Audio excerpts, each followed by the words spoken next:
Conclusion. Buckle up. You ready to go?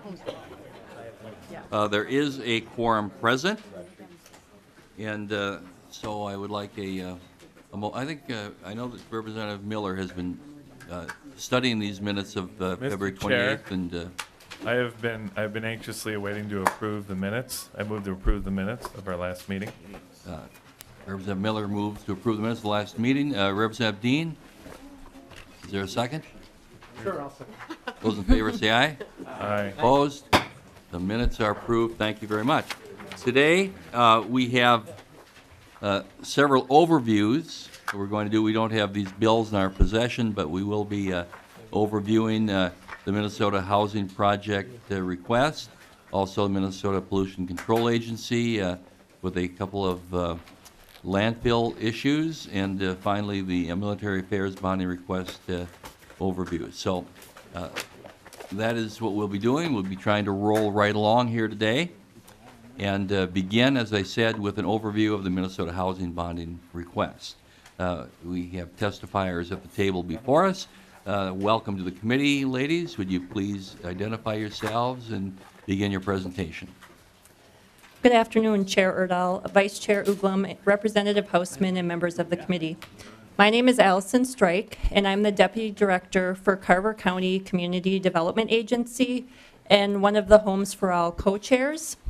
My co-chair, Senta Leff, who's the Executive Director for the Minnesota Coalition for the Homeless, is testifying right now in the Senate in support of the Homes for All bonding bill. Homes for All is a statewide coalition of more than 200 organizations providing housing and supportive services in all of your districts. Our success as a coalition comes from a shared support in statewide investments in the full continuum of housing, because where we live impacts every aspect of our lives. On behalf of the entire coalition and the 850 advocates who registered for Homeless Day on the Hill, I want to thank the committee for hearing our bonding request, House File 3125. An investment of $140 million in bonds would develop or preserve housing for 4,650 households across Minnesota. Additionally, this bill will expand eligible uses to help house seniors and save manufactured home parks.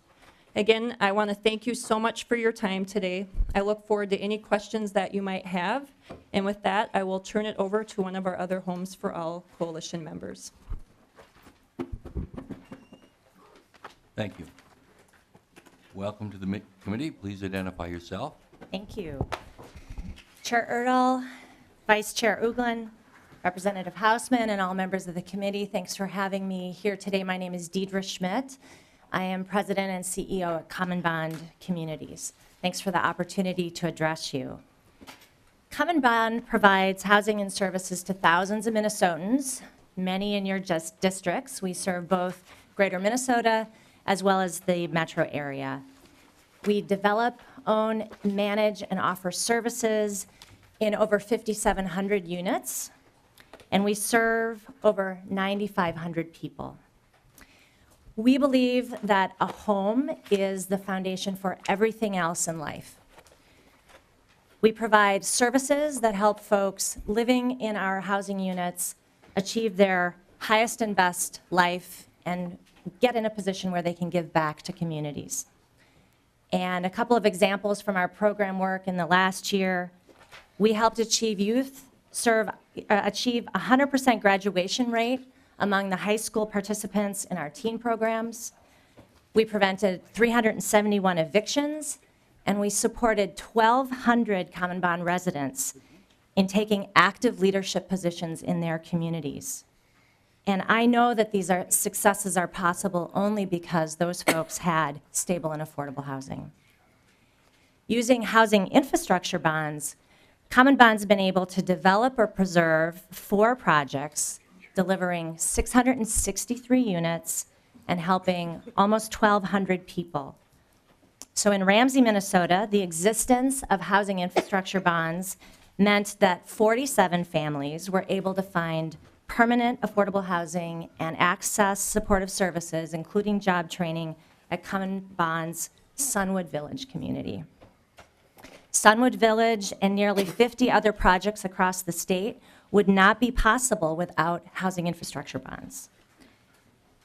Housing infrastructure bonds are one of the few flexible tools that we have available to us to preserve and build new supportive housing for some of Minnesota's most vulnerable populations. When I look ahead into Common Bond's pipeline, I can tell you that if we have the financial resources necessary, we right now have 9 projects ourselves that we could move forward with. And the Homes for All Coalition is aware of almost 90 more planned developments. And that survey doesn't even take into account the expansion to 2 new eligible uses or the participation of community land trusts. $140 million in bonding would invest in over 4,600 households across Minnesota. It would help stabilize numerous communities. It would create 2,000 Minnesota jobs working directly on housing projects. And it would maintain the flow of federal resources and private investment into these developments. In addition to the financial leverage that we're talking about, housing infrastructure bonds triggering, I think it also provides leverage of the human capacity in our developments. Thanks in large part to their access to stable, affordable housing, residents of Sunwood Village and all Common Bond communities are contributors in their home communities.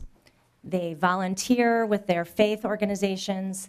They work in jobs that are critical to our economy as home health aides or in school cafeterias. We also have senior residents, many of whom have extremely low fixed incomes and virtually no assets. But make no mistake, they are too active in their communities, in their own families. And many of our residents are here today on the Hill, challenging the very stereotype that renters are not interested in community, that they don't give back, and that they're not interested in public policy.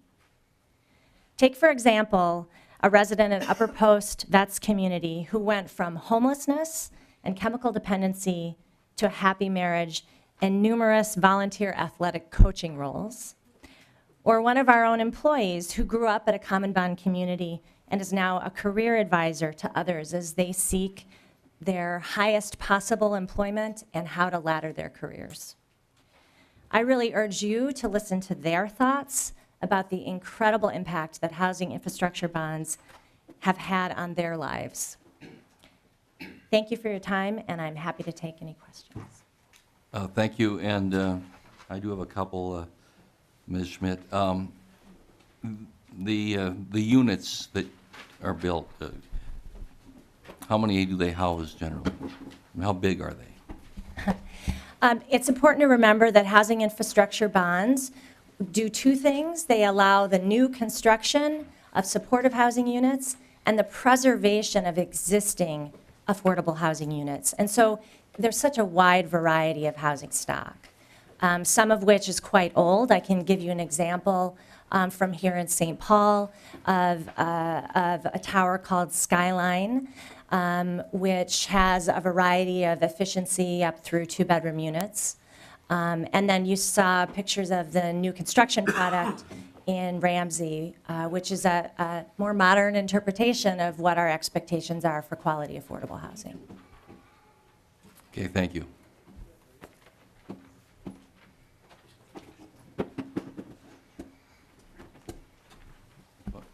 Excuse me, Representative Jurgens, you have a question? Would you want Ms. Schmidt back? Yes, Mr. Schmidt, please. Just a question with housing infrastructure bonds. Is there a component then tied to federal funding?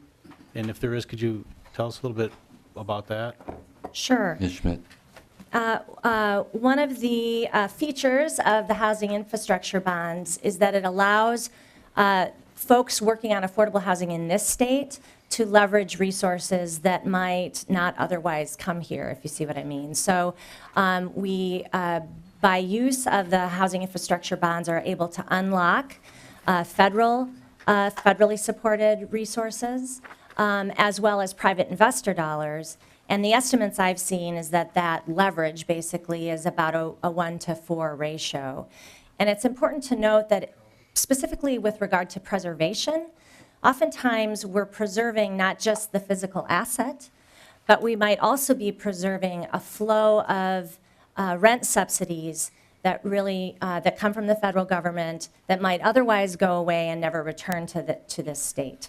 So the preservation and the leverage, if you think about it that way, is really twofold. It's in the investment in the physical structure, but it's also in these rent subsidy resources that make it possible for us to house folks that have the highest needs. Representative Jurgens. So for $140 million in the housing infrastructure bonds, we might, with a 4-to-1 ratio, we might see $500 million worth of investment both between federal dollars and private investments. Yeah, Ms. Schmidt. absolutely. There would be a range, again, depending on how much of that gets allocated to preservation versus new construction.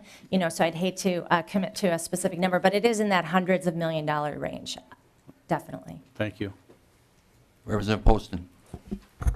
Thank you, Mr. Chair. You've talked a little bit about jobs, and you've talked about the federal matching. If Minnesota, if we didn't do infrastructure bonds, what else would we lose by not doing them? Yeah. Ms. Schmidt. Housing infrastructure bonds are a really unique tool, and most states don't have them. And I can tell you, since we work outside of the state of Minnesota as well, their outcomes are very different. They are less able to preserve both the physical assets and the streams of rent subsidies, and they're not able to leverage this federal investment and private investment in other ways. In fact, I was on a panel last week at a national conference about preservation, and time after time we heard state housing finance agency representatives and developers in those states saying, we wish that we could unlock these resources in the same way that the housing infrastructure bond allows Minnesota to unlock those resources. Thank you very much. Okay, thank you. Thank you, Ms. Schmidt.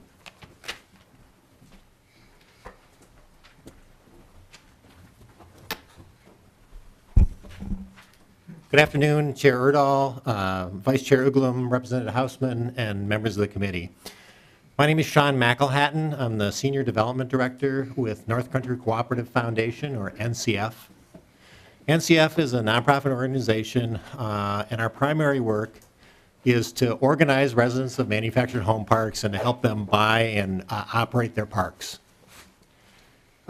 We provide technical assistance to the residents to do everything from organize, a governmental structure to carry out infrastructure improvements in the park.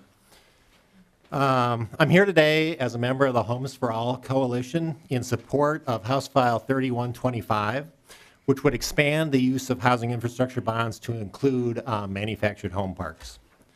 As others have already stated, an investment of $140 million in bonds would make a significant impact in meeting the affordable housing needs of Minnesota families and would be a tool to solve the infrastructure needs of manufactured home parks.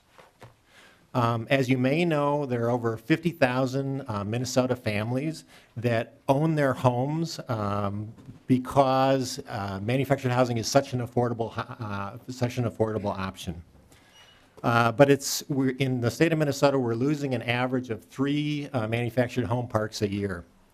Most Minnesota manufactured home parks were developed 30 to 50 years ago and have private infrastructure systems that are at or beyond their anticipated useful lives.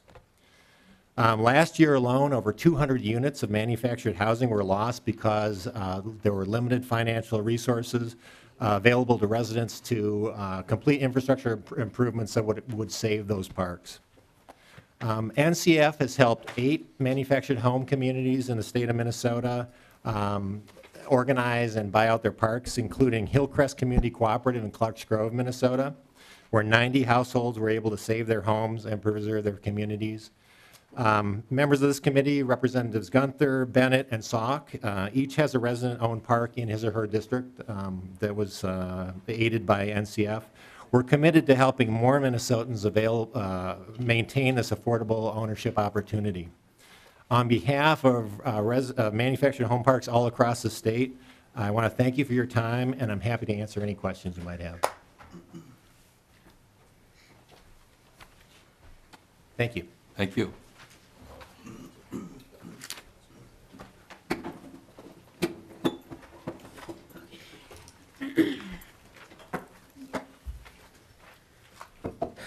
Hello, my name is Crystal Norcross. Thank you for having me here, Chairman, Vice Chairman, House Committee. Today I'm here to talk about my experience. Less than a month ago, I was homeless with 2 children. I was homeless for 6 months, and that was not my first time being homeless. I was homeless twice as an adult. And I grew up with my grandmother, who raised me since I was born. I didn't have parents.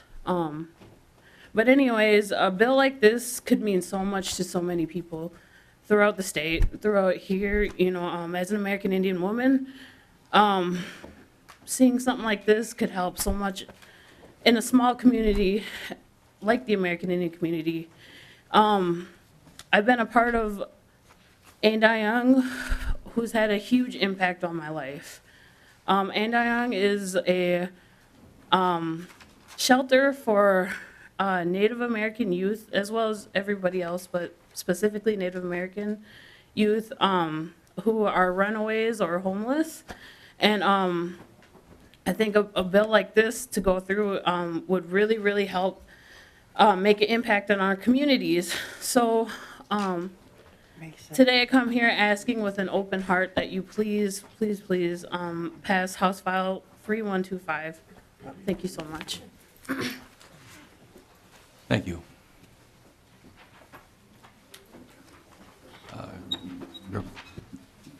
Do we have Chair another Erdl, I testifier? am, I'm my name is mumbling. Carrie Johnson. I'm with the Homes for All Coalition, and I am just in charge of the slides, so. Thank you. I just, wondering, you've done a very We welcome fine, any other questions that you may have, though. done a very fine job so far. Thank you. Maybe you could answer a question or two. How many homeless are there in Minnesota? And I would imagine that figure varies from month to month, year to year, whatever, but do you have an estimate? It definitely varies on every night, and I definitely know one figure that stands out in my mind is that on any given night, there are roughly 9,500 homeless children across the state of Minnesota. That means they're not able to go to schools on a stable basis. That means they're not getting the education that they need. That means they might not be getting the food that they need because they go to school to get meals.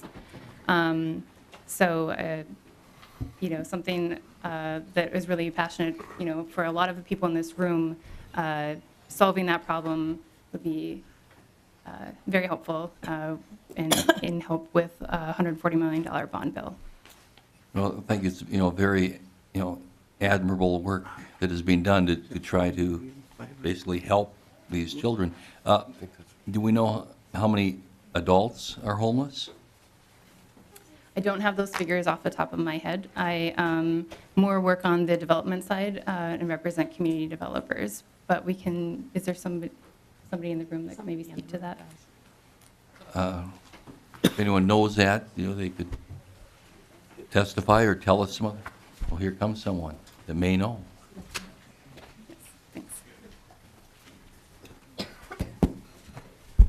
Chair, and all members of the committee, I'm Ryan Baumtrog. I'm the Assistant Commissioner for Policy at Minnesota Housing. So I believe the question was how many homeless people are there in the state.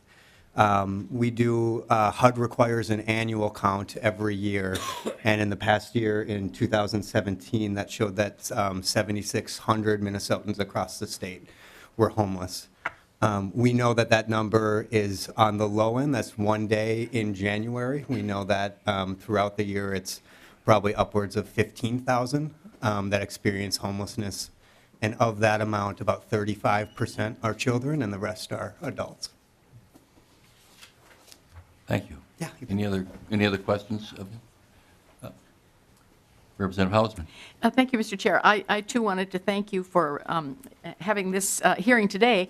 This is the Homes for All Day on the Hill, and they made the request to have the testifiers while they're here. I think there are some in the room, and there's some in an overflow room somewhere, and actually to that group, I owe them all an apology, because I was supposed to be at 9 o'clock this morning at Central Presbyterian, where they were all gathering, over 700, and I was stuck not yet having my driveway and streets cleared, and so I am really regretfully missed that. But we know that these kinds of challenges that they've talked about are all over the state. And as a result, I think the support for this has been bipartisan. I mean, it is just broadly understood and appreciated. And the success we've had in the last few years, I think, is attributable to the coalition that's formed around this, the Homes for All Coalition.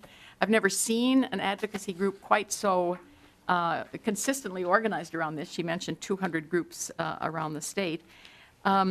I should add just a point about housing infrastructure bonds and how we partner, and to use Ms. Schmidt from Common Bond, who testified earlier, as the prime example of success.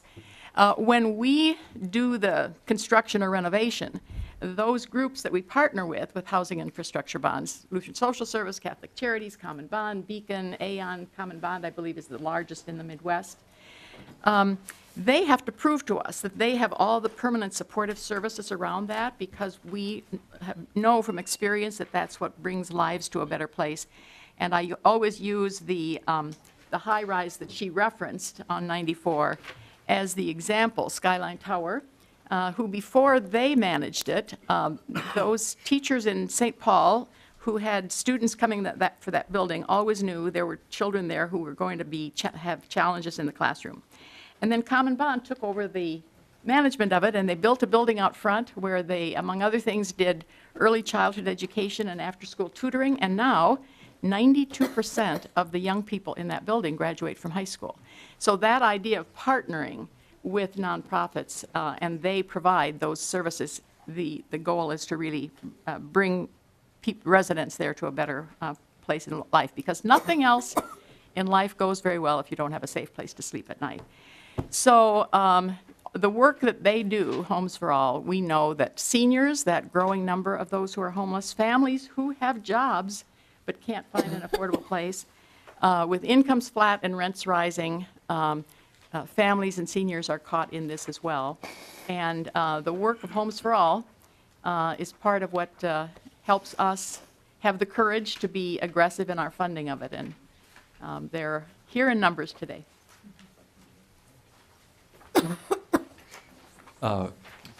First, I'd like to thank Representative Hausman. If the public, if the members don't know, she has been a tireless advocate for affordable housing in both her service in the minority and in the majority. So folks should be aware of that. Representative Carlson. Yeah, Mr. Chairman, just a follow-up when you were asking about the number of people, both young people and adults. Could anybody share with us what the total need is? I've heard two numbers in the last couple of weeks. One was that the total need was about 600 million. I was at a meeting at a parish up my way the other day, and the number was used of 1 billion. And I'm just curious what that total need is. There's one way to look at it from the standpoint of the number of people served or in need, and then there's what the total financial need is if we were to ultimately, and hopefully we will get there at some point, to meet the total need. Anybody know that number?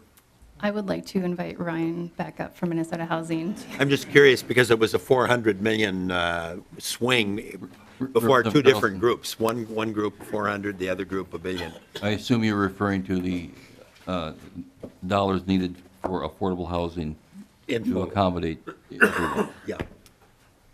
Welcome back. Thank Good you, to see you again. Mr. Chair. Thank you. Representative Carlson, I don't have that number off the top of my head. I know Ms. Schmidt talked about her pipeline and the need. I can speak to the need that we see at Minnesota Housing as communities identify their needs for homelessness, and as they apply with developers to this resource. We're turning away about 3 projects for every one that we fund. So there isn't, I don't know the end, but I certainly know that there are many communities on a year-to-year basis that have identified serving people experiencing homelessness as a high priority and not enough resources to meet that need. So the issue of homelessness is a solvable one, but it's also a moving one that is impacted by the market. So it's a moving number, but we certainly know right now we don't have enough resources to meet the needs for those experiencing homelessness. And Mr. if I Chairman, might, I'm Representative, if I might just add on to that as well. As Ms. Schmidt mentioned in her testimony, that through the affordable housing developers that are part of the Homes for All Coalition, we do know of 89 planned projects that could be ready to move forward if the right financing was available. That would equate to about 3,800 units of affordable housing, permanent affordable housing. Okay, apparently nobody present knows what that number is, but being that there was that wide swing, I was just interested in what it might be ultimately in terms of what we need to do in the end. And of course, I'm familiar with what the request is here today. I was just going to comment, I picked up on something that Representative Hausman said. Like you, I'm a retired teacher, Mr. Chairman, and when I retired, I was asked by more than one individual, gee, how has teaching changed? In my case, it was 33 years in the classroom.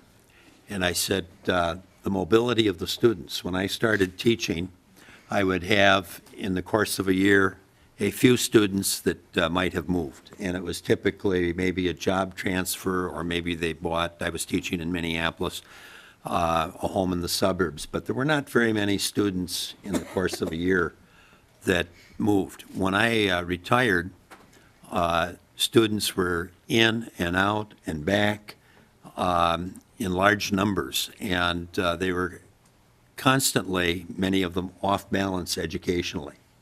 In my case, when I retired, I was at Edison High School in northeast Minneapolis, and what I'm talking about, a student might have been enrolled at Edison for a month. The next month, they might have been up at Fridley or Columbia Heights or maybe in another Minneapolis school, and then they'd be back at Edison a few weeks later. You'd find out that maybe they had the resources initially to provide housing for a short period of time, and then they no longer, for one reason or another, had the resources, and so they would maybe move in with a family member.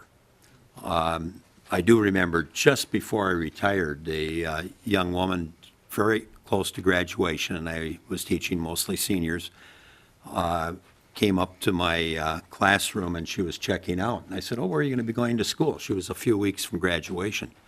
And she said, oh, I'm not. My dad lost his job. We're living in the car.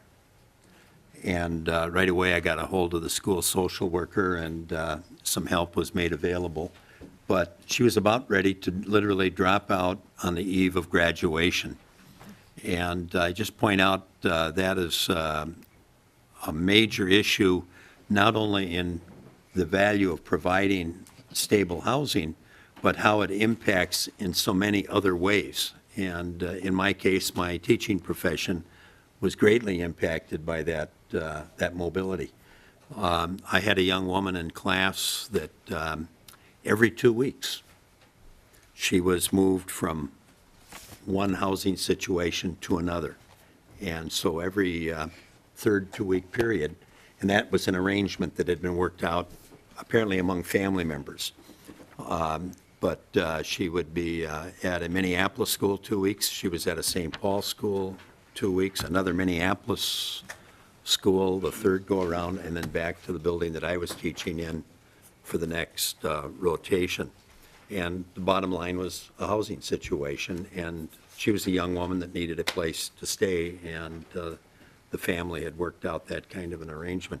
So this is a big, big issue when we talk about housing stability and what the impact is really across all kinds of jurisdictions of state government. And, well, thank you, Representative Carlson. I'll come to you in just a second, Representative Hausman. But, as I'm listening to this, and again, appreciative of the great work being done by, these organizations, the homeless. But I'm also reminded that, sometimes they're just individual people that step up and help.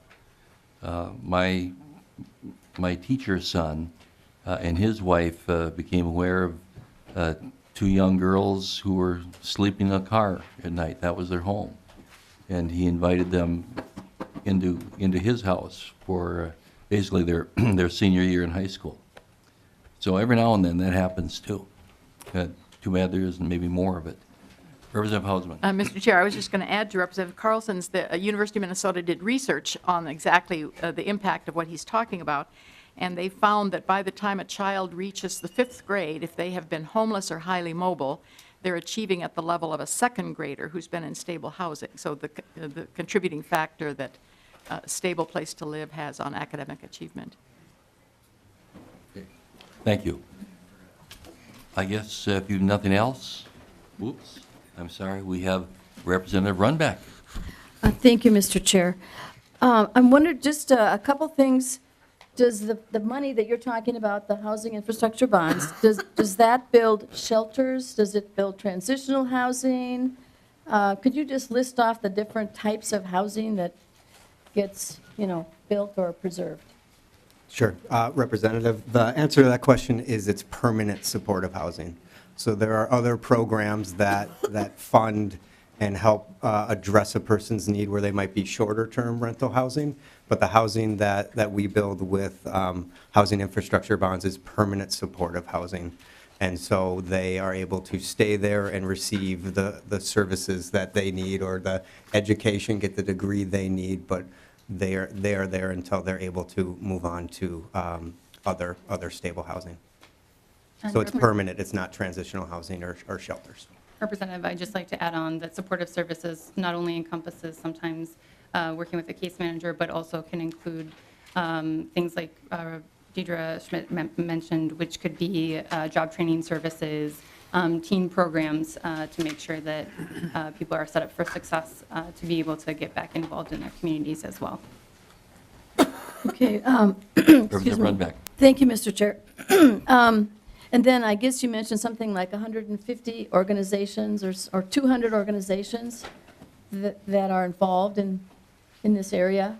Is there a list available of those? And are they, geographic? I mean, seems like a lot of organizations. And thank you for that. Are they all receiving state funding? Thank you for that question, Representative. There are over 200 organizations that have endorsed the Homes for All agenda this year.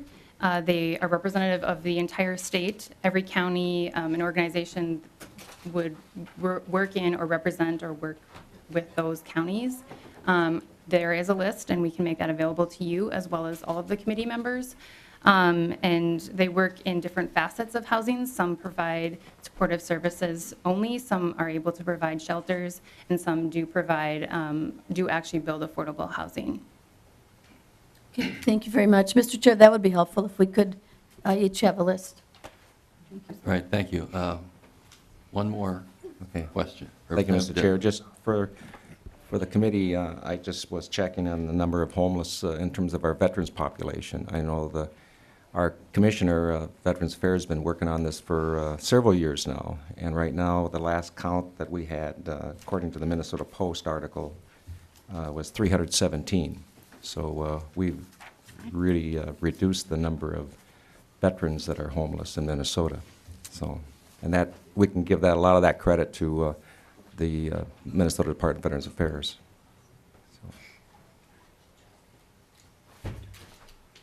Continue, please. If I can just add to that point, there was a statewide plan that 11 organizations, or 11 state agencies and then private and other public institutions joined. And one of the notes that we highlighted is since 2010, the veterans homelessness population has gone down 56%.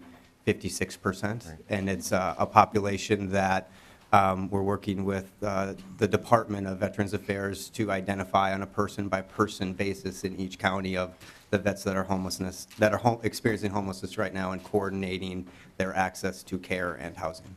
I believe a new structure was opened in Minneapolis this summer for veterans' help. And then also through housing infrastructure bonds, I believe we've funded 3 or maybe 4 projects that exist on VA property. Mm-hmm. And so they're able to get housing stability through the state resources, and then they're able to have access to their health care in short order. All right. Thank you very much. Thank you. Now the Minnesota Pollution Control Agency.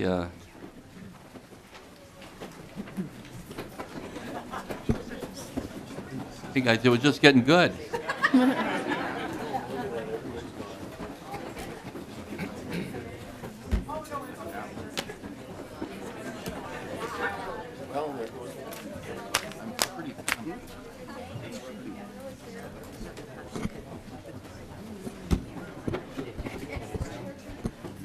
probably an act. See, the building is teaching. I think that's the right number. Is that you get into one of these.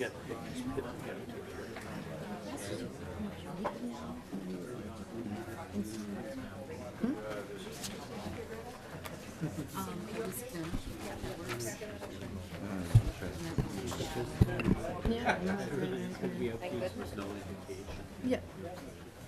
Yeah, and then the bigger ones, I don't know. Yeah.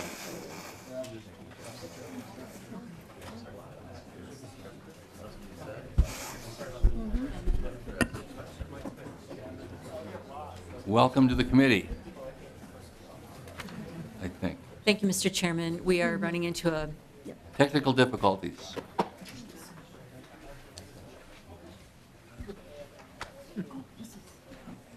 I think that Assistant Commissioner Kudelka has a very good song and dance he'd like to do.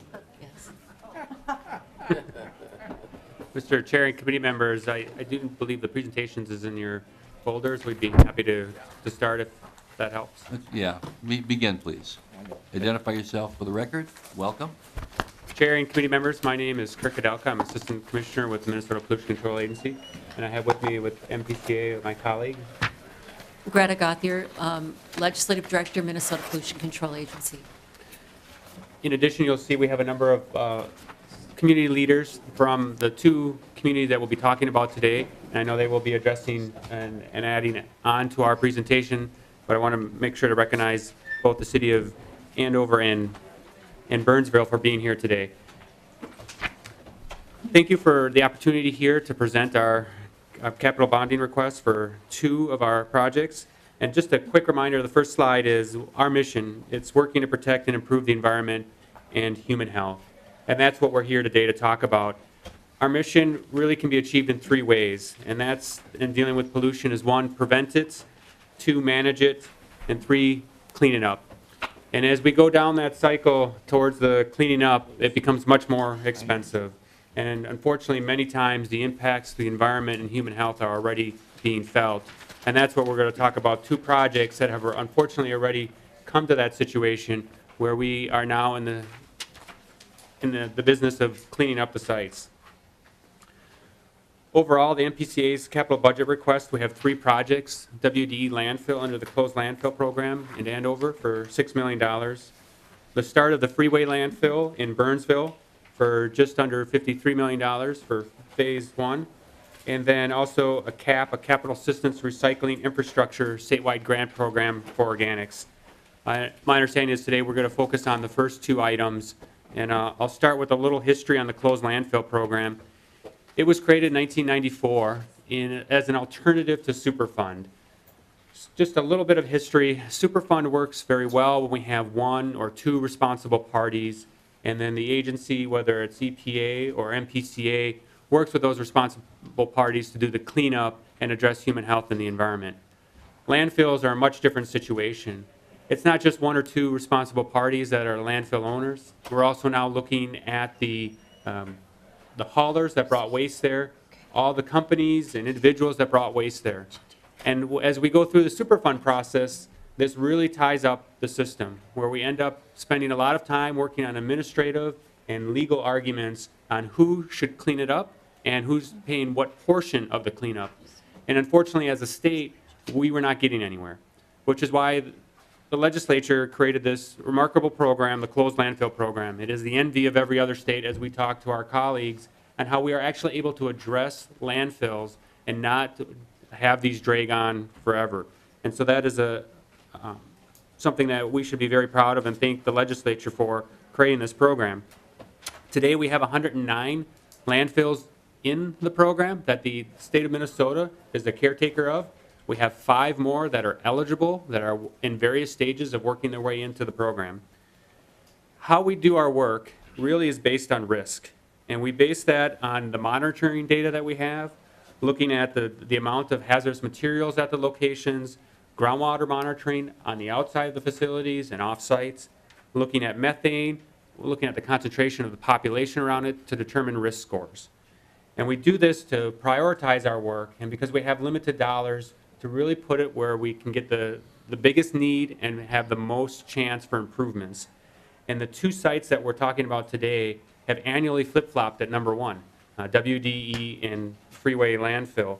They both are at a score of about 74,000 points. And just to give you an understanding, number 3 is at 38,000 points. So we're talking about nearly double the risk score of these two sites compared to the other ones within our program, which is why they're part of our bonding program, our proposal. And with that, I'm going to turn it over to my colleague real quick, Greta Gauthier, to just talk about the first project. Thank you, Mr. Chairman, and I'll direct members to a handout we have on this. This is the WDE landfill that's located in Andover, Minnesota. Ms. Gauthier, would you identify yourself, please? Certainly, Mr. Chairman. Greta Gauthier, Minnesota Pollution Control Agency. So this is a landfill that's located smack in the middle of Andover, Minnesota. It consists of a landfill of regular metropolitan solid or garbage that we throw away. And then there's an additional hazardous waste pit in this landfill. And this pit is on the map you see up here in the little red circle. And that pit was where between 1972 and 1974, 6,600 barrels of waste were buried. And that waste consisted of PCBs, paint solvents, heavy metals, other paint wastes, and volatile organic compounds. Today we have 4. If you look at the back of the handout, there is a timetable of what has happened at this site since it started in 1962. We have 4 systems running at this site to control contamination, 2 air systems to deal with the methane, and 2 water systems to pump and treat water, groundwater.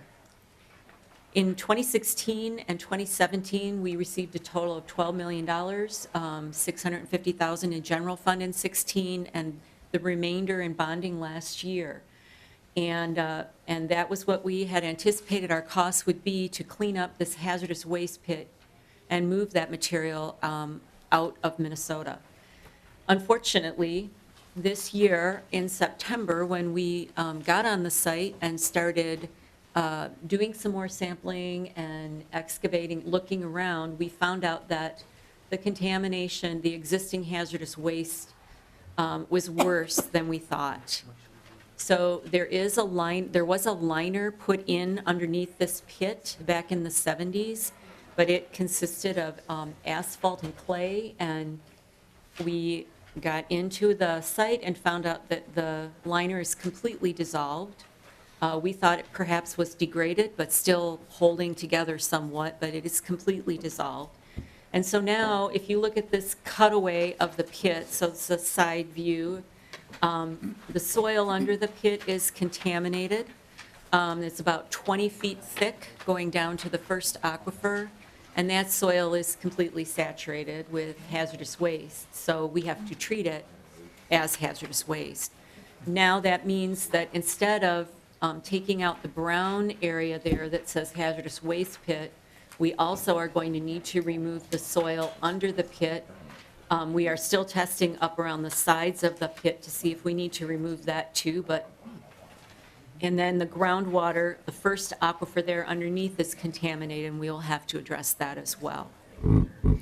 And that is why we are looking for an additional $6 million in bonding. In 2018, this was in the governor's request. As I said, we have some additional sampling underway, but there's a lot more that we will be doing. We had a community meeting this fall, was very well, highly attended. The neighbors are very interested in the cleanup plans, and we have maintained a two-way communication ongoing with the city, the county public health, and the agency, as well as residents.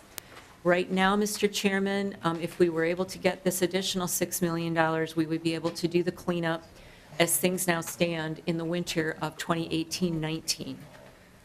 Thank you. And Ms. Gauthier, just so that the people and members understand, last year we did appropriate $12 million to clean up this site.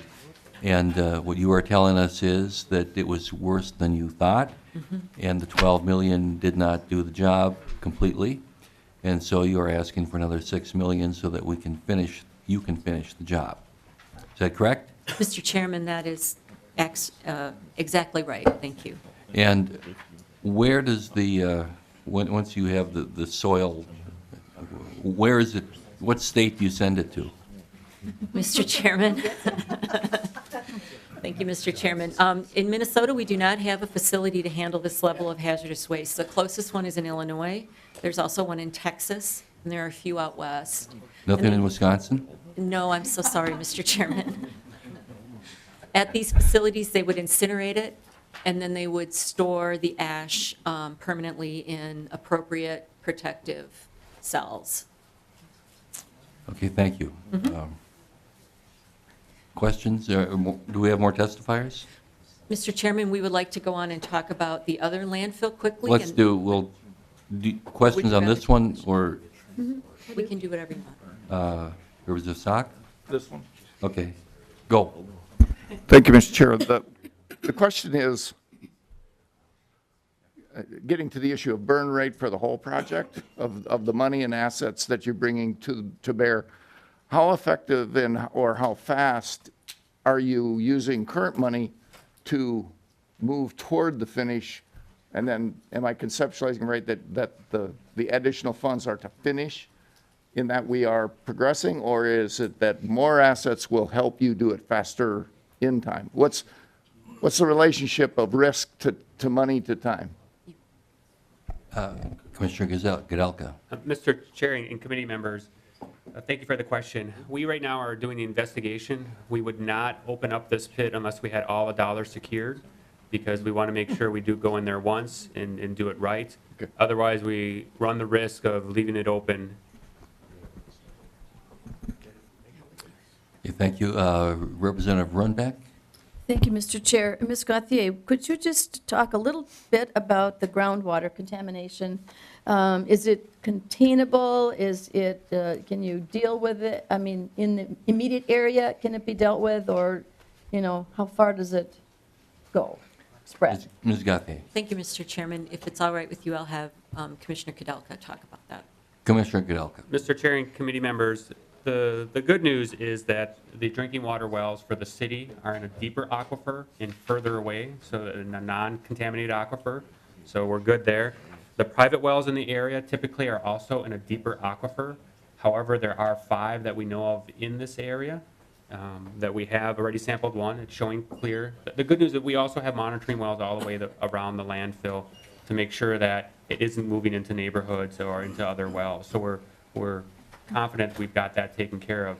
The long-term concern is that as this site continues, the systems we have are capable of taking care of it now, but they do need periodic updating. They do break down, and the long-term solution really here is to just remove it from the location. And we believe that would make sure lower any potential risk in the future from the hazardous waste location, and also allow us to shut down some of those systems and have a more cost-effective solution for the site.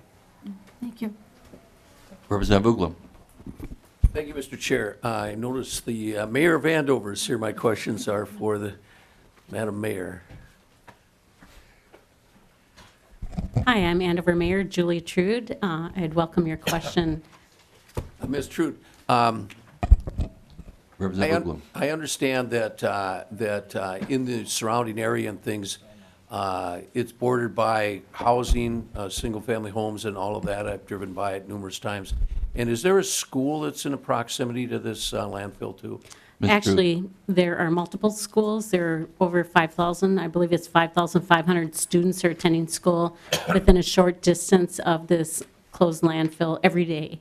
So the Andover High School is immediately west. Andover Elementary is about 1 block to the north. And then Andover, the Oakview Middle School is a little further, about a mile. But then there's also a number of daycares within a 1.5 mile radius. And I would say within 2 miles, 50% of our population, 15,000 residents, would live within 2 miles of this landfill. And our community population is about 33,000. We're the third largest city in Anoka County. Mr. Chair? Representative Uglum? Yeah, just to follow up, yeah, I guess I was asking a bit of a leading question because I've been Andover many times, but it indicates the seriousness of the situation here in Andover and the proximity of so many people. This thing has been neglected for a very, very long time. Thank you. Representative Hansen? Thank you, Mr. Chair.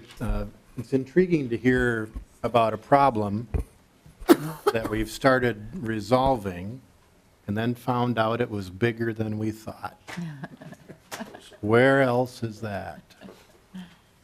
What else could that be? Got a problem, open it up, bigger problem than we thought. We need the money to finish the job, to clean up the mess. May I respond to that?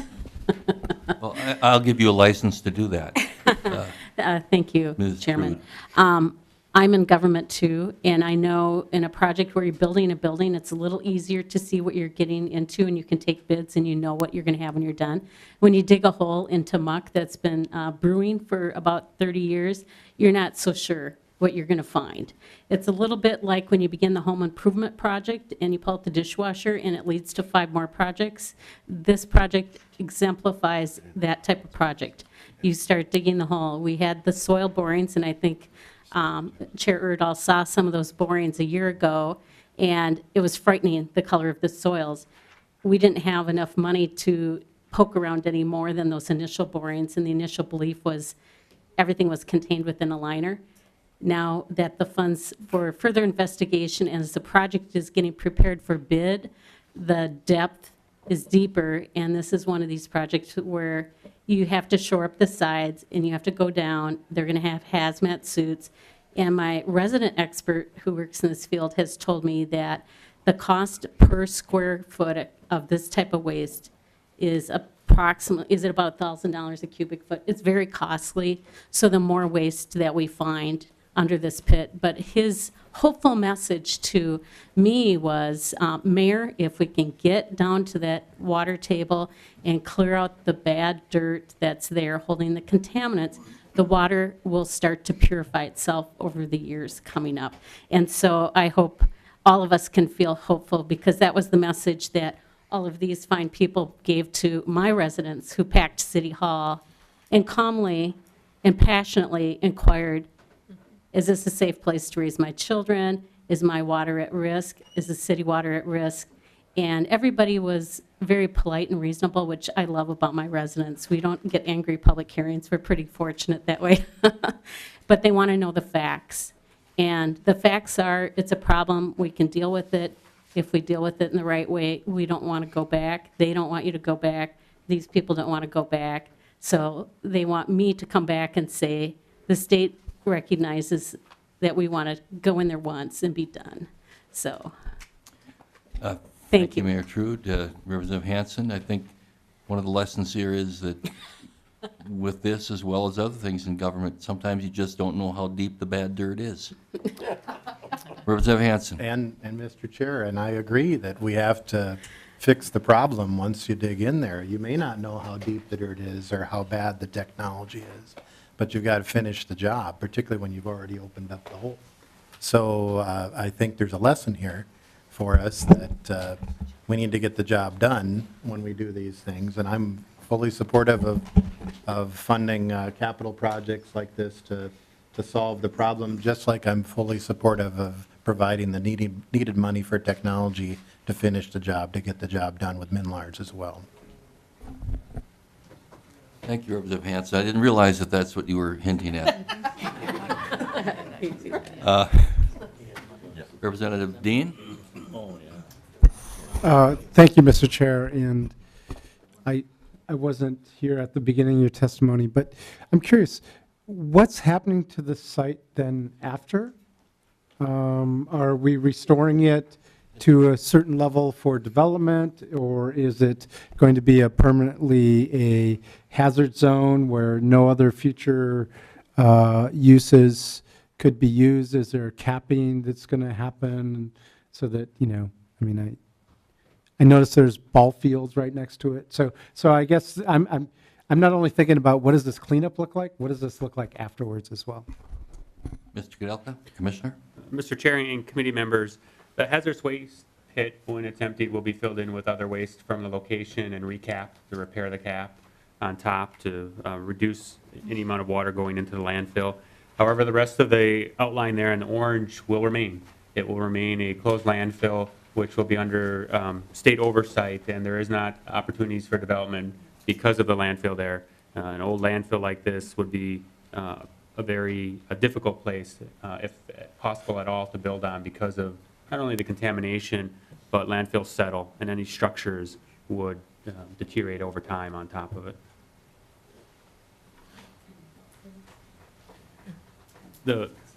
Mr. Chair and committee members, regarding the ball fields, they will stay in place. We will continue to have after the work here, monitoring during the work, and after the work, the monitoring wells and some of the other systems will stay in place to also protect the homes and residents and the ball fields around the site after we're done with the hazardous waste pit. There will still be that landfill that will still have a lot of attention to make sure that we're protecting human health and the environment. Okay, yeah, thank you. And I think that the mood of the committee is to take a very, very serious look at this and try to resolve the problem. So, Thank you, Mr. Chairman. you ready for part two? Mr. Chair, if you'd like, I can move on to the next one, or I don't know if you'd like to take the local leaders, any comments for them first, and we'll move on to the next thing? If there are other comments on the Andover site, we'll take them now and then move to the next one. Representative Scott? Thank you, Mr. Chair, and I just want to thank the committee for their support on this project. It's really important to our community, and the community is very focused on this project and getting it done. And so, unfortunately, we're back at the table asking for more humbly because the damage is deeper than we thought. So I want to thank you again for taking an interest in this project. Thank you, Representative Scott. Your advocacy for this has been helpful to us. Good, thank you. Mayor? Chairman, if I might add, Mayor Julie Trude, I think we covered all my points with the questions. I appreciate the time today. I appreciate the funding last year. Because of the funding last year, they were able to get the studies going, and I think it'll be a more efficient project. And the original plan was to get the project going as soon as it could happen. And after a little discussion in our community, we did not want to open a landfill during baseball season. We want to wait till the weather is cold and the ground is cold and people have their windows closed. And so I appreciate the funding last year. It did help us make progress to the point that we know they're going to get it done. And I was told once they open the landfill, it's in 90 days, close it up, they're done. So there's a lot of time and money spent on the plans and engineering with the soil borings. And my community, overall, the mood was very positive. They were respectful of the people that were there. I appreciate the commissioner sending all of his top-level people who could answer any question that came up. Our county health department has been very supportive of testing the wells. There are people who have wells they are relying on within a half mile of this site. That was not researched in the past. So just the fact we started looking at the project, some people switched to city water. Some people are getting their wells evaluated and thinking about change. So there were some things that happened because of the funding last year, and now I feel confident with the studies that we'll be able to move ahead, and I can go back and assure my public it's a safe place to live, the community's a good place to live, and we do not have concerns about our city wells. So thank you very much. Thank you, Madam Mayor.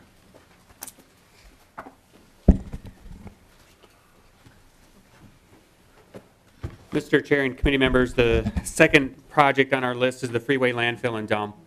For those that may remember, there was legislation on a policy angle on Freeway last year, and the legislature helped us overcome a roadblock in terms of how to handle the site and move it forward administratively.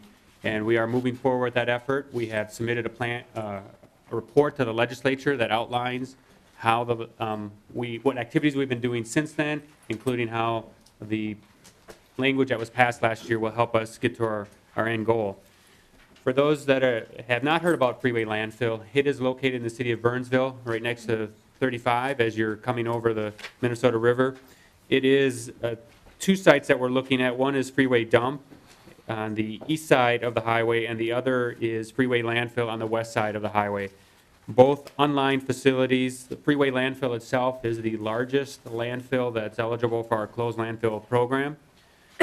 Our concern is that Kramer Quarry that you'll see on the map has altered hydrology there. The good news is it is preventing the groundwater from going through the landfill at this time. However, the bad news is Kramer's Quarries will not be there forever.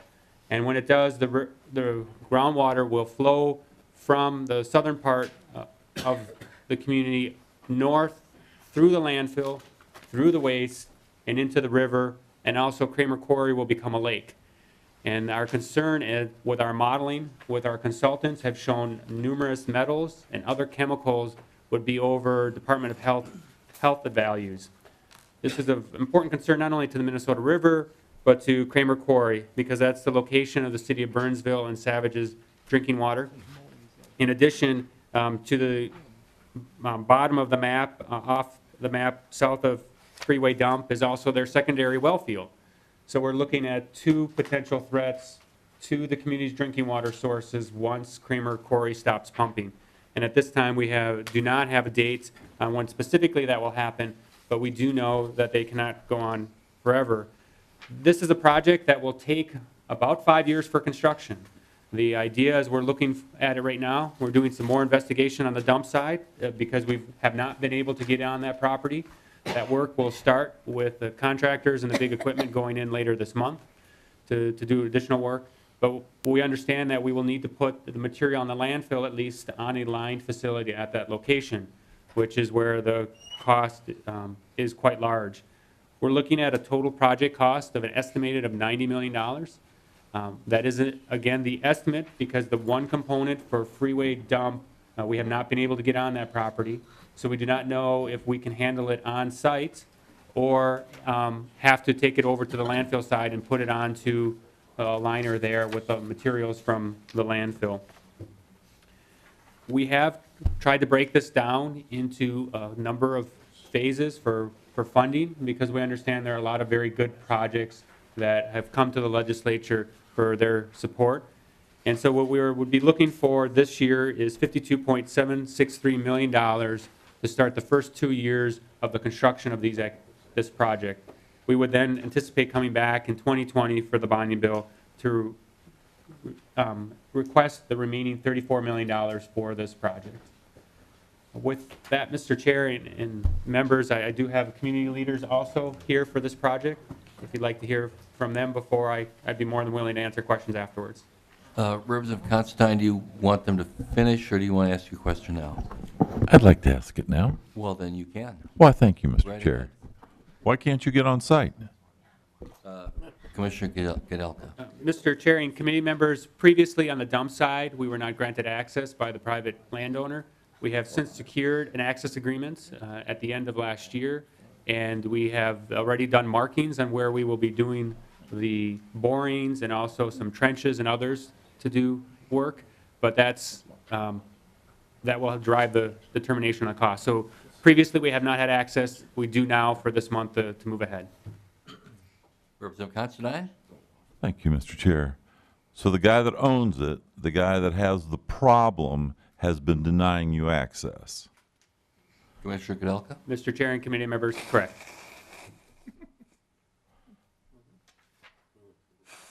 That's amazing. It's going to cost the state $90 million, and this guy's denying you access. Commissioner Gadelka? Mr. Chair and committee members, we have worked a number of years with our partners in the city and county to try to find a resolution that could have a cleanup of this much earlier. The legislation last year allows for this landfill to be taken care of if there is not cooperation, to make sure that we are there to be able to protect the drinking waters for the city of Burnsville and Savage. And we will continue to work to try to get cooperation as we have now for this phase. But if we do not get that cooperation, the legislature has afforded us the ability to do the cleanup without the access. Representative Constantine. Thank you, Mr. Chair. Is this guy kicking in any money, or is he just walking away from the problem? Commissioner Gadelka. Mr. Chair and committee members, under the closed landfill program, all potential responsible parties, landfill owners, but also those haulers who brought waste here, the businesses that may have sent waste there, the state has taken on that responsibility. The landfills are a societal problem, and is why we created the closed landfill program to take care of it. So he's being treated like any other landfill owner or any other responsible party for the site. It is confusing on why he would not want to see the property be cleaned up. We've had, as I mentioned, with our city and county partners, conversations with him, but they would have to ask him specifically on why he does not. That's amazing. I guess I have no more questions. Thank you. Thank you, Representative Constantine. Representative Poston. Thank you, Mr. Chair. Sir, it's a $90 million cleanup project, and I don't know anything about landfill cleanup. Could you just draw us a picture of what that looks like, how you clean it up, where that how that $90 million is spent? Commissioner Kudelka. Mr. Chair and committee members, if you look at the map there, the Freeway Landfill, what we would do is basically start on the southern part there, dig up the waste, put it on another portion of the landfill, build a liner, bring back the waste onto the liner, and then do that like a loaf of bread as we move north, continually building the liners and cells and closing them as we go to make sure that the waste is on a line system. The cost there is touching all the material multiple times, the underlying systems that need to be put in. Not only would we be building a liner, we would be building a cap on top afterwards to protect it from rainwater. We would create a leachate control management system, so the water that's in there that we can take care of appropriately. In addition, because of the large amount of methane created by the location, we would either vent or have an active gas system where we would flare it to burn it so that we didn't create other environmental problems. Thank you. Representative Uglum. Thank you, Mr. Chair, but Representative Poston did cover my question, so appreciate it.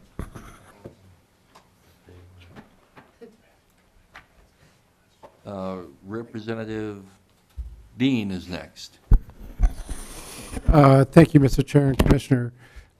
This liner won't dissolve 30, 40 years like the last project that we just looked at?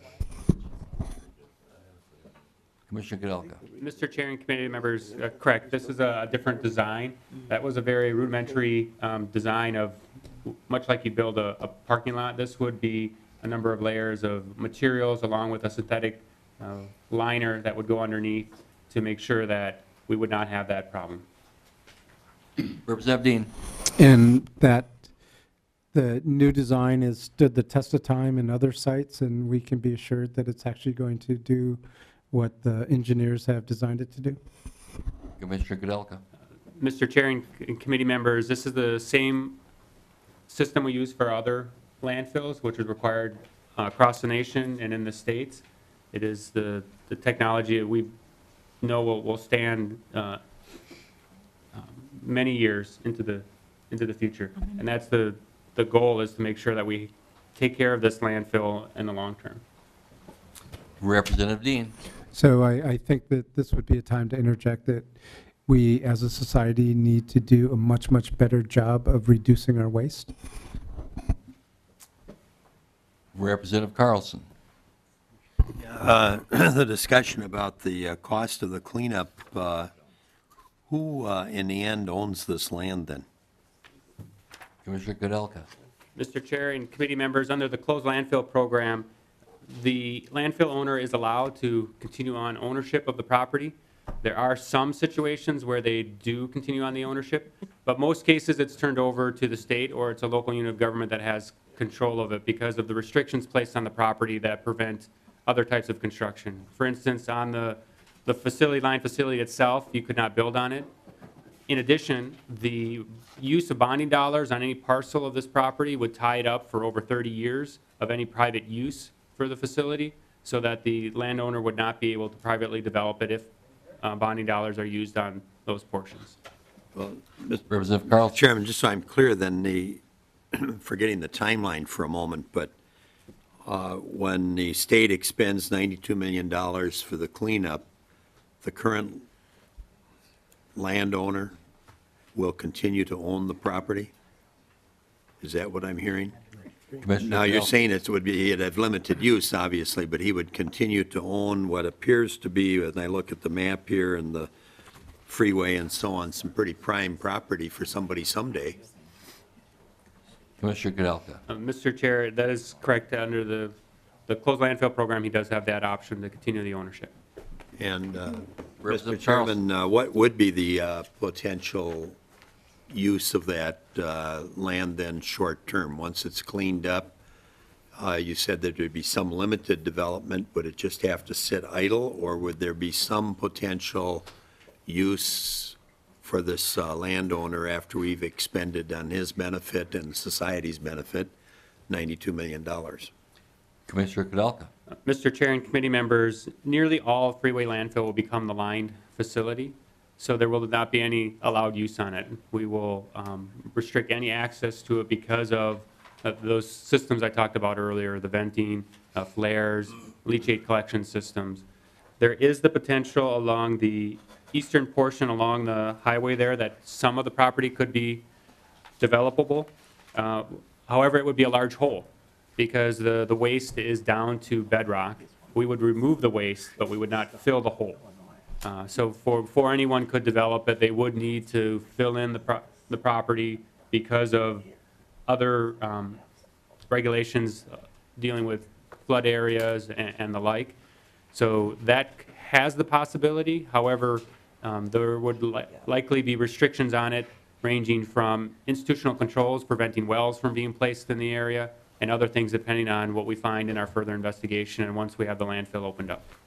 So, Mr. Chairman, I Representative guess Carlson. I'll stop other than to say that I think we have to be cautious after we spend that kind of money cleaning it up, that the owner, wherever it would be on the property, doesn't end up with a windfall at state expense. And I'm not arguing that we don't need to clean it up. I think that's rather obvious with what you've described. But when you have a landowner that's been less than cooperative and we spend that kind of money and clean it up, and then there would be a potential for some development, you said, and then maybe some 30 years out, 30 years from now, either the owner or some of the owner's heirs would have a prime piece of property if it becomes usable again in the future, and 27 acres in that area would have some huge potential value at some point. So I hope that you're on top of that and make sure that there isn't a windfall for an owner, especially one that's been uncooperative. Representative Hansen.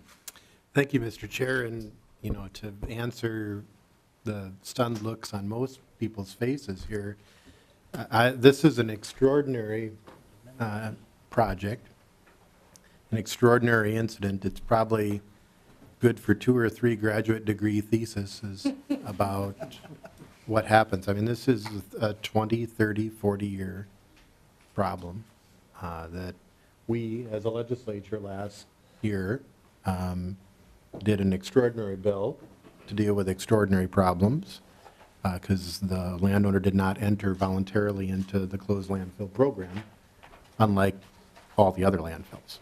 So it was having to go to the EPA to seek people who had dumped in there 20 and 30 and 40 years ago. So it's extremely extraordinary. And to Representative Carlson's question, and I have a question for Ms. Dyson, and two points of the issues here on what can be done with bondable land, kind of on the question with Representative Carlson, if it is public ownership of that land, can it be developed? It's my understanding that the county and the city want to use cash so that they can, there's the if there was general dollars used, what can be done with bondable versus cash? And then secondly, in terms of what can be done in terms of phasing and appropriation. So could we do an FY19 appropriation and an FY20 appropriation in this bill? Is that doable? Is there precedent for even a bill that we would pass this year? Can we do appropriations for 2 years in that bill? That's the question. Ms. Dyson.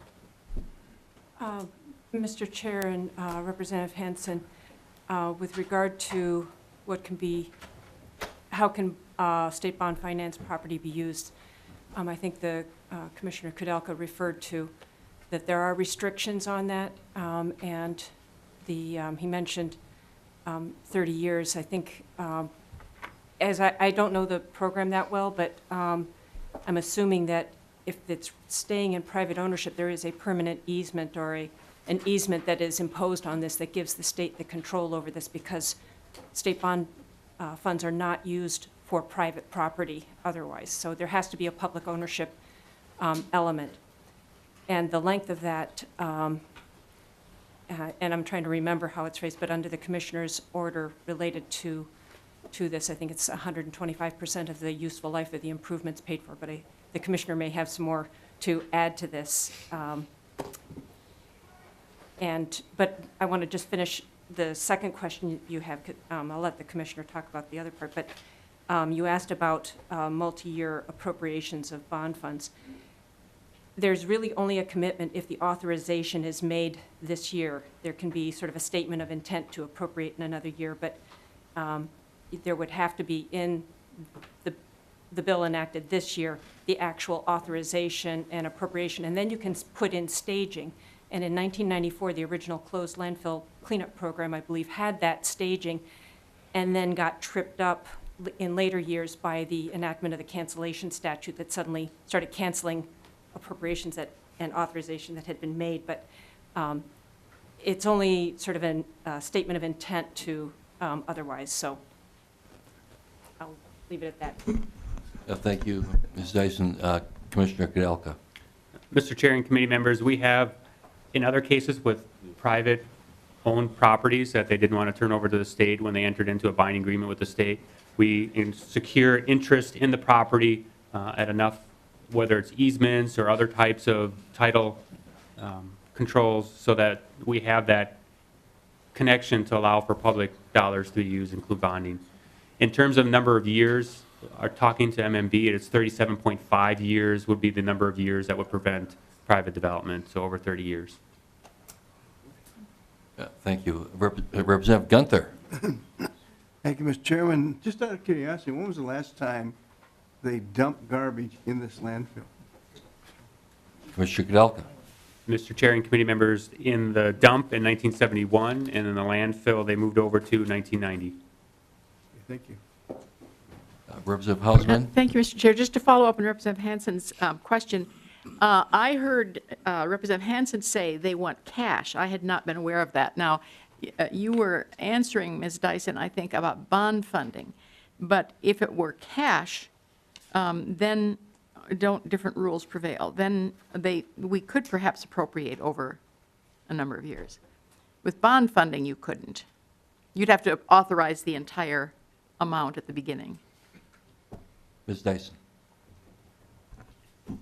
Mr. Chair, Representative Hausman, the appropriation can be made, but a later legislature could cancel it. Right. I mean, it's well, appropriating in out years has happened, but it's not a guarantee that the money wouldn't be canceled. Mr. Chair, and I was not thinking you'd authorize all of the cash now, but you would authorize a portion, and then, you know, over time you'd continue to authorize cash, but it wouldn't accrue to the bottom line in this year. You'd break it up over a number of years. Appropriation of cash, so it's nothing. There's nothing there to cancel. Mr. Lee. Mr. Chair and Representative Hausman, so in terms of appropriating into the biennium beyond this, the appropriations cancel at the end of fiscal year 19 for the current biennium. So you could make the appropriation of the total amount and have it available till expended, but I don't think a legislature in the current year could appropriate for calendar, I'm not sure if I'm answering your question. No, but- Mr. Chair, what I'm saying is this year, we would appropriate 25 million cash, 20 or 25 million cash. Next year, we'd appropriate 20, 25 million in cash. That's that, we wouldn't appropriate in advance. We would only do an amount that might be spent this year in cash. Head nodding doesn't register. Mr. Lee. Chair and Representative Hausman, certainly the legislature could appropriate cash this year and appropriate cash in another year. It just takes that future legislature to do the appropriation. That's what we got to do. Thank you. Oh. You have some other comments from the testifiers? We have other testifiers. Mr. Chair, members of the committee, I'm Heather Johnston, the Burnsville City Manager. Mayor Kaut sends her regards. She's presiding over a council meeting here in less than an hour, so she apologizes for not being here. Thank you for taking the time to take testimony on this important bill. I also want to thank Representatives Peterson and Mason and Christensen for their support on this legislation, as well as all of your support on passing House File 2212 last year. I understand that you all have received a copy of the letter of support we sent to the governor last fall, so I'll only highlight a few points. As you've heard, the Freeway Landfill is located in Burnsville, but the benefits of its closure reach far beyond its borders. More than 180 entities were initially contacted by the EPA as potentially responsible parties for the substantial cleanup costs and litigation associated with its landfill. Those numbers were expected to increase prior to the legislation where the state took over the responsibility for this. This landfill, as you've heard, is located near the Minnesota River, above the Prairie du Chien Aquifer, next to the Minnesota Valley Wildlife Refuge, on a site that historically had included wetlands. The landfill remains improperly mitigated today, and we believe the importance of cleaning it up cannot be understated. As you've heard, millions of gallons of water are pumped daily from the adjacent quarry. Both the cities of Savage and Burnsville receive their drinking water from this source, and protecting the drinking water is our top priority. When quarry operations cease, this will become a 340-acre lake, which can remain pristine only if the landfill is remediated. We do, as you've just heard, the city of Burnsville supports a portion of the cleanup being funded with general fund dollars. There are significant redevelopment opportunities at this location after remediation, which would increase the tax value of the property to the benefit of the state, county, and city taxpayers. The city projects the potential tax value to be about $49 million, which will benefit the region through an expanded tax base, job creation, and then increased revenues, including sales income and business taxes. We understand this is a very large request. However, these local and regional benefits cannot be realized until the landfill is properly closed, cleaned up, and available for redevelopment, protecting the drinking water.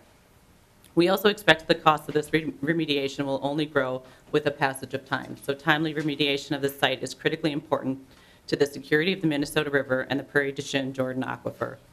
Thank you so much for your time and for your consideration, and I stand for any questions you might have. Thank you, Ms. Johnston. Questions of her? Representative Carlson. You heard my questions about redevelopment and what have you, and you just made comments about the potential redevelopment. Could you give us a quick synopsis of what you mean by the redevelopment? Is it right on the Superfund site, or are you talking about development in close proximity, and does the current owner benefit from that redevelopment once this is cleaned up in the eyes of the city? Ms. Johnston. Mr. Chair, Representative Carlson, this property is part of a larger redevelopment area called the Minnesota River Quadrant in the city of Burnsville. So as you heard Commissioner Kudelka mention, that if the landfill is remediated, that part that is the new landfill, if you will not really have any redevelopment potential. The big hole that he referred to that would need to be filled with dirt would have some redevelopment potential. There are other areas that need to be cleaned up, and we've been working at cleaning up areas in the vicinity of the landfill as well. And so it's that piece of property that would have to have the dirt brought in and filled up in order to have development potential. Mr. Chairman, I don't represent any Maple Grove, but my district goes up to Maple Grove, and I go up that way quite a bit, and there was mining operations in Maple Grove, and maybe as we speak, big holes are being filled in for future economic development. And I'm talking about major holes. I don't know how big this one will be out there in Burnsville, but it looks to me like there's somebody that could benefit at least on the peripheral. And I don't know if the owner then of the landfill owns the property on the peripheral that would be redeveloped or not. But I suspect once that landfill issue is solved, and I don't think anybody's arguing against solving it. I mean, I'm certainly not. But I don't want to see somebody that is benefiting of by state expense having a windfall, like I was saying earlier, if they happen to be the ones that own the land around it that's going to have all that multi-millions of dollars of development that you were talking about. But I'll stop there. If you want to comment, fine. Otherwise, we can move on. Thank you. Mr. Chair, Representative Carlson, the properties on the peripheral, if you will, that I was referring to, those have different ownership. However, the hole that would need to be filled in would be, as I understand it, could potentially be owned by the current owner of the landfill. Thank you. Representative Sock, and then we need to move along. Thank you, Mr. Chair. And real quickly, I suspect you have, and just for my benefit, have you pursued all avenues, whether adverse or whatever, to change the ownership and get control of the property? Commissioner Kudelka. Mr. Chair and committee members, the closed landfill program up to last year was a voluntary program. So the landowner would have had to sign a binding agreement. We've tried many years to negotiate an agreement with him to allow for his transfer station, that circle you see there, to continue to operate during the construction into the future, because our understanding there is not waste underneath that facility, although we're double checking. And those went to no luck. Last year, we, with the legislature's help, now have the ability to use other methods, going to the court or ultimately eminent domain, if it's called upon, for the state to be able to get access to the property, to be able to do the work. And so we now have a full range of options where we didn't previously. At the end of that last legislative session, it did require for us to try one more time to find a voluntary approach, and we approached him one more time with a binding agreement, an example for him to sign or offer changes to, and during that 60-day window, we were unsuccessful. So we are now moving forward with the non-voluntary options, although still asking always permission and to be able to get on property if needed. If not, go to court where needed. Thank you. Representative Peterson. Thank you, Mr. Chair, and I just want to thank you members for your support on the Freeway Landfill project, which I do have a thesis completed, so I feel prepared with my 8-inch thick file that I've accumulated last year. But I think that we understand that this is a societal issue, and it is something that the state has taken on the liability, and that is why we're here today asking for your support. At the end of the day, this project does need to be cleaned up, and quite frankly, the government's the only one that's going to be able to do it. So appreciate your support. Thank you so much for the wonderful testimony that we've had so far, and we will continue to work with the owner in finding an amicable solution moving forward as well. Thank you, Representative Peterson. Representative Mason. Members, thank you very much for your attention. I think it's pretty apparent that this is a huge public safety issue, so it really would appreciate your support. The other part that we talked about, using money instead of bonding, I think is something that the city both would prefer having the money, just to make sure that there's options available afterwards. And the MPCA said that they are neutral on that, so I think that's a really good step as well. But again, thank you very much. Well, thank you, Representative Mason. I know there are a couple other questions, but I really would like to move on to Mr. Kerr, so we do get him today. But there may be other opportunities for these questions to be asked, and we'll see to that. As long as you owe me. I always do. Thank you. Thank you very much. Mr. Kerr, come on down. You feel like you made your point? You feel like you made your point? Well, we shouldn't do dollar one until we take it with eminent domain. We still do it. That's just ridiculous. This guy's uncooperative. Put $90 million. Welcome to the committee. Introduce yourself, please, and begin your presentation. Thank you, Mr. Chair, members of the committee. Mr. Chair, thank you for the opportunity to do the presentation today. We're going to try to go this way. We do have copies of the briefing, I think, in everybody's packets. There we go. But I will follow along here, and I will move with alacrity. I know everyone's a bit of a timeline. Thank you to the members who were able to make the bonding trip up and visit us at Camp Ripley in St. Cloud. St. Cloud was our representative facility. As you know, 6 projects in the governor's bonding bill this year. Could you identify yourself, please? I'm sorry, Don Kerr, the Executive Director of the Department of Military Affairs. Total request, $25.578 million, 6 projects, St. Cloud, Wadena, Brainerd, Grand Rapids, Rosemont, and Fergus Falls. Mr. Chair, this is what I'm going to cover today, a little bit of history, where our locations are, what our maintenance backlog is, what our strategy is for the longer term. Mr. Kerr? Yes, sir. Just to be clear, Readiness Center is essentially an armory. Another word for armory, Mr. Chair. What I thought. Thank you. Yeah, harder to spell, but same thing. Sir, we do have facilities around the state. We do think our statewide presence is very important, and the reason I want to talk about that is at the very end of the presentation, I've got a little overview of a longer-range strategy that we were forced to look at from the national level.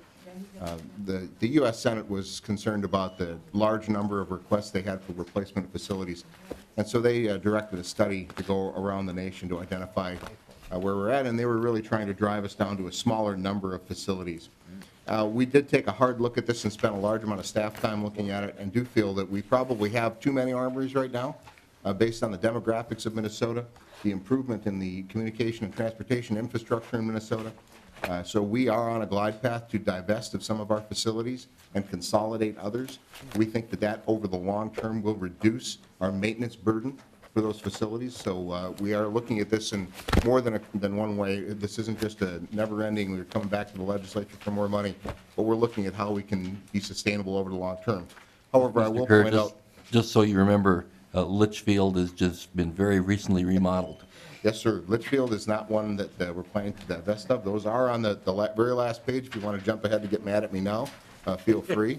But we do have a number of very old facilities. We have 3 facilities in our inventory that are 100 years old.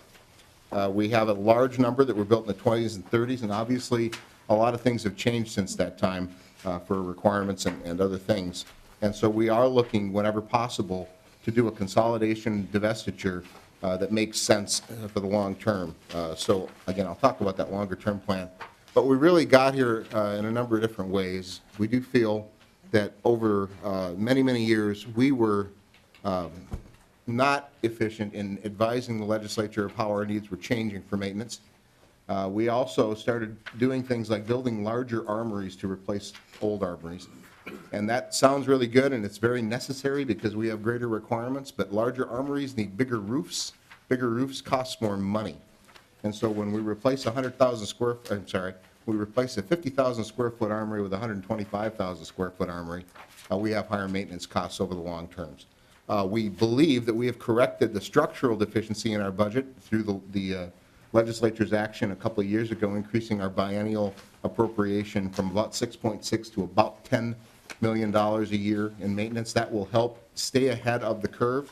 However, we do have some pent-up demand, and we likely will still have to come back periodically to the legislature when we have a requirement to do a major renovation in one of our larger facilities. 41% of our facilities currently are rated poor or failing on the facility condition index rating. And at some point, we have had a restricted match in federal funding. That has not been a problem of late. We've actually been getting quite a bit of money from the federal government. In fact, our ability to come up with a state share has been our biggest challenge. I wanted to give you a little history. Prior to 2000, we cannot find any record that we made a capital improvement request to the legislature, but we did start doing it around 2000. There are 3 lines depicted on this chart. The blue one, which is the top line in all cases, is what we assessed our requirement to be. The green line is the level that the governor supported of our request, and the red line is the level that the legislature funded of our request. Predictably, there are some deltas between the bottom line and the top line, and we understand how that's going to go. But we also know that not funding a requirement doesn't make the requirement go away. It just pushes it down the road, unless we can divest of the facility. But we are showing that, particularly since 2013, the level of funding on capital investment for the department has been kind of inadequate. So that brings us back to our maintenance backlog. And I am aware, and I'm sure you're aware, that all the agencies will come in with really big numbers here because we can count a lot of broken stuff. What's relevant, though, is the number of our facilities that really are in poor and fair condition and the amount of money that we have kind of slipped behind. Now, I will tell you right away that some of those facilities that are in the poor condition are probably scheduled for divestiture, so we would not ask you to bring all those up. Obviously, if we've already decided that we're going to walk away from something, we're not going to put any more money in it. So the number is a little bit false that way, and the worst thing you could do is give us $72 million because we'd never be able to come up with a federal share over short term, but we do think that we have a good strategy moving forward. Once again, our budget request, we started with this up front. Those are the 6 projects. And the other thing I think I need to say at this point, so we have 63 facilities that we're currently using. 3 of those we're in the process of divesting of. Over the short term, we're going to be in 61. We're adding one as well. That's where the number is. Let's call it 60. If we have 60 facilities and we have a roof that fails after 25 to 30 years and a boiler that fails every 25 to 30 years, we need to be getting into 2 or 3 of these facilities every bonding cycle if we're going to stay ahead of the walls falling down. And so we've started our program by looking primarily at trying to get 2 to 3 a bonding cycle so that we can get those done. We have a little pent-up demand right now, and so you see 6 on our list this year because we have to catch up for the last couple of years. However, we will see that diminish slightly if we can get these 6 funded and eventually start moving down as we get some of our older facilities replaced with newer facilities. I have included in your packets detail sheets of all of the armories. You'll see that many of them look very similar as far as what we intend to do because we're going to do the same things in most cases. We're going to replace the old inefficient windows. We're going to replace the old inefficient doors. We're going to replace the boilers that are wearing out. We're going to put new roofs on the facilities. We're going to tuck point them, and we're going to upgrade the mechanical systems in them. And we're going to try to do that in one fell swoop so there's less disruption to the unit rather than coming in and doing those projects individually. One that I do want to point out to you that's kind of significant to us is the biggest one on the list, and that's the Rosemont Readiness Center. Rosemont is one of the large buildings that we have, and we have a couple of things that are aligning. We probably could have waited maybe a couple of years before we went into Rosemont with a major project, but with the upcoming deployment of the 34th Division, we wanted to take advantage of the unit being basically out of that facility while they're overseas to get in and do a renovation. It just so happens that on the back side of that, if the Congress ever passes the budget, we have a $40 million facility, 100% federally funded, that has been approved. We're just waiting for the budget so we can let a contract to build that thing at Arden Hills, and our intent is to move the division into that building when they return. Unfortunately, since we're still under a continuing resolution, we haven't been able to let that contract, and we've now lost an entire construction season because of that. That's not your fault. It was your friends at the federal level, and I remind them of that every time I see them, and I hope you do too. We need them to pass a federal budget. But it's important to us to do this rather large project in Rosemont so that we can get that timing aligned, so that we're not disrupting a bunch of units and we can kind of hit the natural break point to do this renovation in Rosemont. I will then jump to this thing called the Readiness Center Transformation Master Plan. This was the congressional directive to go out and take a look at this across the nation on a common standard so that they had a better idea. The challenge is that we did this in 2014, and we came up with a wonderful plan at the national level that we basically decided that nationwide we needed $1 billion a year, and so far none of that has been forthcoming. So the federal match side of this thing is drifting into oblivion. However, we still have found the staff work to be useful because it's really helped focus us on where we need to have facilities, where we need to consolidate facilities, how we need to go about that. and that is on the last page, our current plan. But again, with some question on the dates, a lot of this, the dates are dependent on federal funding, and as I stated, we have not been very successful. But for example, all the way up in the upper left-hand corner in the Crookston Thief River area, it is our intention to divest of the Thief River Armory, put an addition on the Crookston Armory because we have adequate land available there. And so they'll get an improved facility that will support 2 units. In Appleton and Madison, our intent there is to divest of both of those old facilities and build 1 new facility in a perfect world halfway between Appleton and Madison, but we have to work with the localities out there to determine how that works. If you think about how high school consolidation occurred 25 years ago, that's probably a pretty good model for what we're looking at in some of those areas where the demographics aren't what they were in 1929. So with that, Mr. Chair, I would subject myself to questions.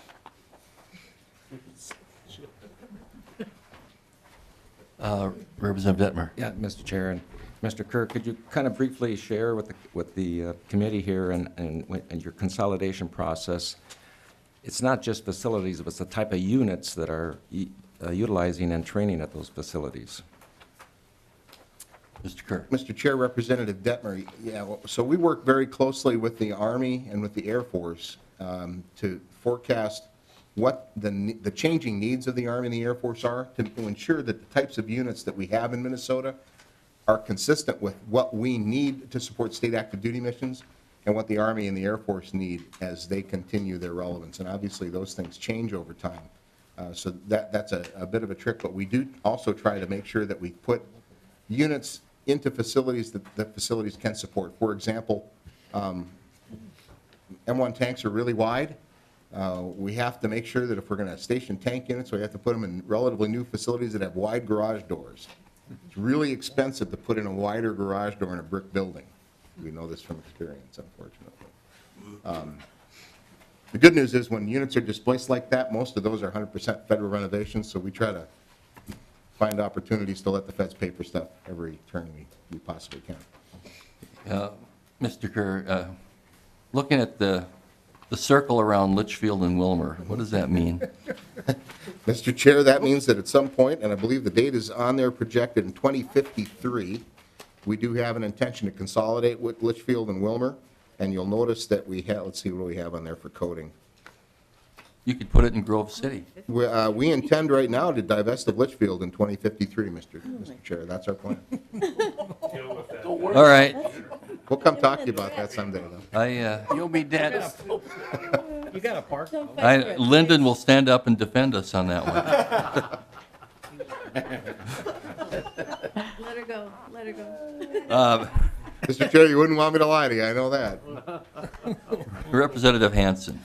Thank you, Mr. Chair. I'm trying to read the itty-bitty type with a red dot in West St. Paul. And if you could, because a few years ago, we actually visited the West St. Paul, this committee visited the West St. Paul facility about getting dollars. And do I see 2024 there for divestment? Mr. Kerr. Mr. Chair, Representative Hansen, yeah, even worse news for you. We see no future in the current facility in West St. Paul. And we have decided we're not going to put any more money into it because it's landlocked, it does not have adequate parking, and we cannot be good neighbors there. And so it is our intention to divest in West St. Paul. We did try to work with the city to find an acceptable solution in West St. Paul to do a replacement facility and tried, in fact, to move that up on the federal plan, but we were unsuccessful working with the city to find an acceptable location. We would still be open to that type of negotiation, but it's very difficult to make changes to the federal plans once they get cast in concrete. And just, Mr. Chair, part of the reason that the city was unable to play is they have no money because they are in debt, because they had to pick up the cost for a state highway. And they don't have any flexibility to put any money into anything else. So then they lose existing stuff like this. There are consequences for some of these actions. Reverend Sock. Thank you, Mr. Chair. Tell me what divesting means. I mean, I get that you're closing it down and leaving, but how do you transfer ownership? Who gets it? And is it the property neutralized, or is that also part of the negotiations? Mr. Kerr. Yeah, Mr. Chair, Representative Salk, it depends. The statute lays out what process we go through when we're going to move away from a property. And by law, we have to go in and first offer it to the county, and then offer it to the city, and then we can offer it for sale to the general public.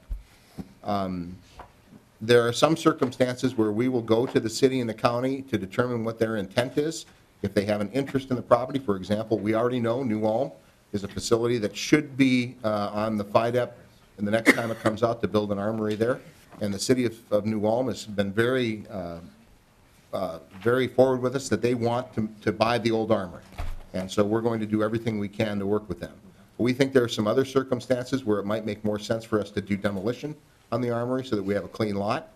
So far, we haven't done that, but that is something that we're looking at in the future, depending on the circumstances. But we do have some properties right now that we have moved units out of that we're in the process of divesting. Faribault, we have an extra facility in Faribault. It's actually a pretty nice one. That's currently on the market for sale.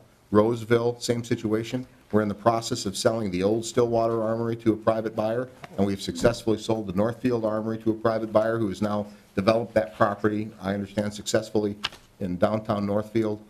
We've also moved Long Prairie is in the process of being sold to Minnesota Power. So there's a process that we go through. It's laid out in statute where we follow it rigorously because we think it's important to follow the law and because that's part of the funding stream for the agency as well. Well, Mr. Kerr, I also played basketball on the floor of the Litchfield Armory. And on my 104th birthday, I would like a piece of that floor. Representative Sock. Just one small thing then. I want to compliment the people that, I mean, I'm sure this is not the first time you had to close down places, and so there are certain elements that you try to roll in, but I want, just from an old dumb farmer that grew up, it's apparent to me that are also some important things that are included in the thinking. The closeness of these sites so that at least units and or members can easily get to wherever the new site will be, and then also the fact that it continues to be relatively balanced across the state, even though one site is closing and the other, there maintains a certain geographic balance. And I just want to say that I compliment you guys on helping communities keep close to an asset like this. Thank you, Mr. Kerr. Thank you, Mr. Chair and members. We meet again tomorrow, and seeing no other business before us today, well, King, this case is closed.